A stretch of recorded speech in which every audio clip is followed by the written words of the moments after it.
حضرت ابراہیم علیہ السلام جد الانبیاء کے لقب سے مالا مال ہوئے، شرف، عزتیں، مقامات رفیع، خلت الہیہ کا تاج آپ کا مقسوم ہوا۔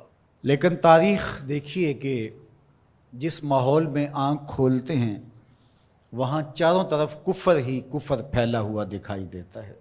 جب یہ بڑے ہوئے، بلوغت کے قریب پہنچے تو لوگ بتوں کے آگے آسن مارے بیٹھے تھے، ان کے سامنے دست بستہ حاضر تھے اور دیر تک ان کی پوجا پاٹ کرتے تھے۔ وہ ایک میلے پہ جاتے تھے، سال میں 2 دفعہ شہر سے باہر ایک کشادہ میدان میں میلہ ٹھیلا کرتے تھے، اور جب 3 دن کے بعد واپس پلٹتے تو سب سے پہلے بت خانے میں ہی آتے اور بتوں کو سلام کرنے کے بعد پھر گھروں میں پلٹتے۔ یہ ان کا مزاج تھا۔ اب وہ میلہ دیکھنے گئے، حضرت ابراہیم علیہ السلام نے ہاتھ میں کلہاڑا پکڑا اور ان کے بڑے معبد، بڑے بت خانے کا رخ کیا، اور توحید کا واحد علم بردار ان بتوں پہ ٹوٹ پڑا۔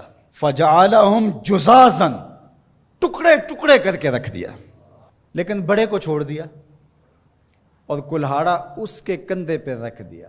3 دن کے بعد جو واپس پلٹے تو سب سے پہلے وہ معبد میں جاتے تھے، جب جا کے دیکھا تو خداؤں کا تیا پانچا ہوا پڑا ہے، سر پہ ہاتھ رکھ لیا، رونے لگے، ہمارے ان خداؤں کے ساتھ یہ کس نے سلوک کیا، ہائے یہ خدا بھی مر گیا، یہ خدا بھی مر گیا، یہ بھی مر گیا، اور بے بسی کی تصویر بنے، چیخو پکار پڑ گئے، شاہی دربار تک چیخیں پہنچی، سارے آیان سلطنت کرسیاں بچھائے بیٹھ گئے، سوچ بچار کرنے لگے یہ کیا ہوا۔ من فعل ھذا بآلہتنا انہ لمن الظالمین، ہمارے خداؤں کے ساتھ یہ کس نے کیا؟ بڑا ظالم شخص ہے جس نے یہ کیا، بڑے قہر میں، جلال میں۔ نمرود بھی، چونکہ اسے لگتا تھا آج جو ہے وہ معبد کے جھوٹے خدا گرا دیے گئے ہیں اور کل یہی کلہاڑا میرے سینے میں بھی اترنے والا ہے، اسے اپنی جھوٹی خدائی بھی ڈولتی نظر آ رہی تھی۔ وہ کہنے لگا کون ہے جس نے ہمارے ان معبودوں کے ساتھ کیا؟ قالوا سمعنا فتى يذكرهم يقال له ابراہیم۔ تو کچھ لوگوں نے کہا ایک نوجوان ہے اس بستی میں جس کا نام ابراہیم ہے۔ بتوں کے خلاف اگر کوئی بات کرتا ہے تو پورے ماحول میں وہی کرتا ہے، پورے شہر میں وہی بتوں کی برائی کرتا ہے، ورنہ تو سب بتوں کے ماننے والے ہیں، پجاری ہیں۔ کہا سب لوگوں کو جمع کرو، آیان سلطنت بھی، وزراء بھی، مشیر بھی، عوام الناس کا جمع غفیر، کہا بلا کے لاؤ انہیں، تاکہ لوگ اس بات کی گواہی دیں کہ واقعی یہ بتوں کے خلاف بات کرتا، اگر یہ بات ثابت ہو جائے تو پھر ہم کڑی سزا دیں گے، عبرت کا نشان بنائیں گے۔ اب ابراہیم علیہ السلام کو بلا بھیجا، کیا ہوا ہے؟ کہا جی آپ کو دربار شاہی میں بلایا جا رہا ہے، چلتے ہیں۔ اللہ اکبر! توحید تو یہ ہے کہ خدا حشر میں کہہ دے یہ بندہ 2 عالم سے خفا میرے لیے تھا۔ تو حضرت خلیل جب پہنچے تو انہوں نے جاتے ہی حملہ کیا، قالوا اانت فعلت ھذا بآلہتنا یا ابراہیم، ہمارے ان خداؤں کے ساتھ یہ سلوک ہے ابراہیم تم نے کیا ہے؟ تو انہوں نے بڑے زور سے جب دھماکہ خیز انداز سے پوچھا تو جناب ابراہیم نے کیا جواب دیا؟ قال بل فعلہ کبیرہم، بڑے نے کیا ہوگا، اسلحہ تو اسی سے برآمد ہوا ہے نا، یہ لڑ پڑے ہوں گے، یہ کہتا ہوگا میں بڑا ہوں اور چھوٹے مانتے نہیں ہوں گے، لڑائی ہوگی، تو یہ بڑا تھا، اس نے سب کو کاٹ کے رکھ دیا، پوچھ لو اس سے، کلہاڑا بھی اس کے پاس ہے۔ پھر کہا چلو یہ نہیں بتاتا، یہ نہیں بتائے گا، بڑا پاپی یہ نہیں بتائے گا، لیکن چلو ان سے پوچھ لو تمہاری ٹانگیں کس نے کاٹی، تمہارے کان کس نے توڑے، تمہاری انگلیاں کس نے توڑی، تمہارے پیٹ کو کس نے چاک کیا، تمہارے دانت کس نے توڑے، ان سے پوچھ لو، یہ درد کی بپتا سنا دیں، دکھ کی کہانی سنا لیں، ان سے پوچھ کے مقدمہ درج کر لو، FIR کاٹ لو، پھر سمجھ آ جائے گی۔ اللہ اکبر! یہ اتنی سخت کاٹ تھی، اور یہ وار کلہاڑے کے وار سے بھی سخت تھا۔ قرآن کہتا ہے کہ وہ اپنے گریبان میں جھانکنے لگے۔ اللہ اکبر! اندر سے آواز آ رہی تھی، ضمیر چیخ چیخ کے کہہ رہا تھا یہ معبود ہیں، ان کو ہم اپنا حاجت روا مان رہے ہیں اور ان کو اپنی ضرورتوں کا کفیل سمجھتے ہیں اور اللہ کے مقابلے میں کھڑا کیا ہوا ہے۔ ثم نکسوا علی رؤوسہم، پھر گردنوں کو جھکا لیا، آنکھیں نہیں ملا سکتے تھے جناب خلیل اللہ سے۔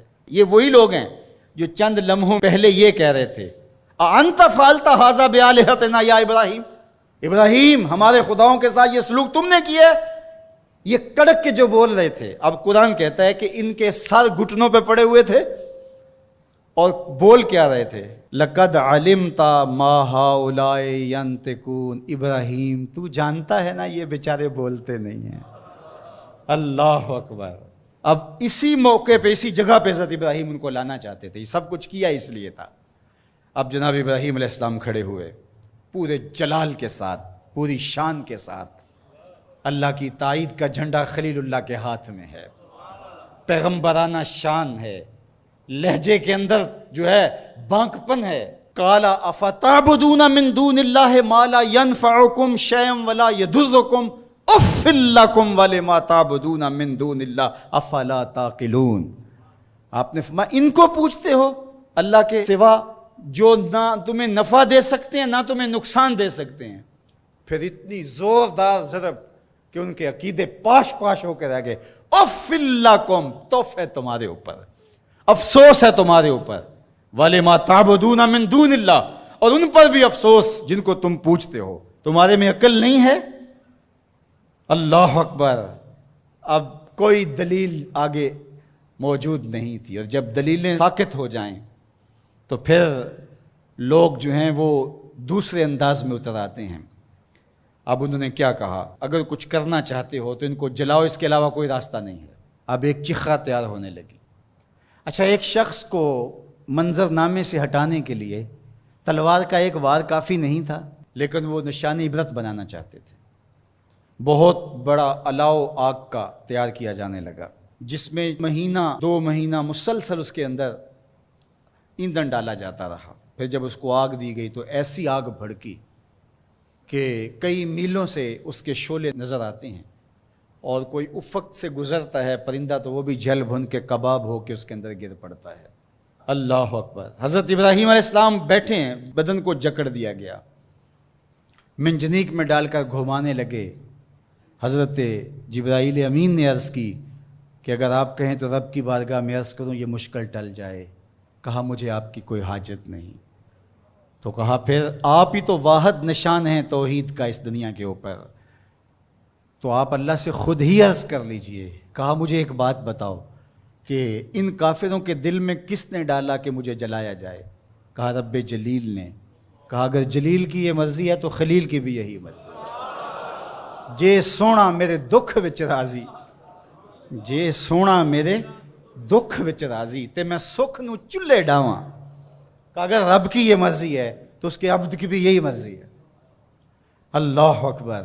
اب جب منجنیق کو گھما کر کے آگ میں ڈالا جانے لگا تو کارکنان قضاء و قدر کی چیخیں نکل گئی۔ حوران بہشتی نیچے جھک جھک کے دیکھ رہی تھی، مالک قیامت آنے والی۔ کہا میری قدرت کے رنگ دیکھو، فانوس بن کے جس کی حفاظت ہوا کرے، وہ شمع کیا بجھے جسے روشن خدا کرے۔ تو فرمان رب آگ کے نام آتا ہے، قلنا یا نارو کونی بردم و سلامن علی ابراہیم۔ ہم نے کہا آگ میرے ابراہیم پر سلامتی کی ٹھنڈی ہو جا، اتنی بھی ٹھنڈی نہ ہونا کہ میرے خلیل کو سردی لگنے لگ جائے۔ 40 یا 50 دن تک اس آگ کے اندر رہے، آگ بجھنے نہیں پا رہی تھی، اتنا بڑا الاؤ تھا، باہر آگ جل رہی تھی، اندر نسیم جنت کی بہاریں تھیں۔ جب آگ بجھنے لگی اور جب اس کے شعلے اوپر سے نیچے کی طرف آنے لگے، آہستہ آہستہ آگ بجھی اور جلتے ہوئے دہکتے ہوئے انگارے ہر طرف نظر آ رہے تھے۔ آپ اپنی جگہ سے نکلے اور انگاروں سے باہر یوں چل کے آئے جس طرح کوئی نازنین پھولوں پہ چل کے آتا۔ اللہ اکبر۔ یہ رب کی قدرت کے رنگ ہیں، وہ اپنے بندوں کس طرح حفاظت کرتا ہے۔ یہ کتنا بڑا امتحان تھا، ہنس کے دیا، لیکن پھر ایک ایسا امتحان بھی آیا، اگر کو ہمالیہ پہ ڈالا جائے تو اس کا پتا بھی پانی ہو جائے، لیکن حضرت خلیل نے اس امتحان میں کیسی سرخروئی حاصل کی، انشاءاللہ اگلے جمعے اس عنوان سے بات ہوگی۔ وآخر دعوانا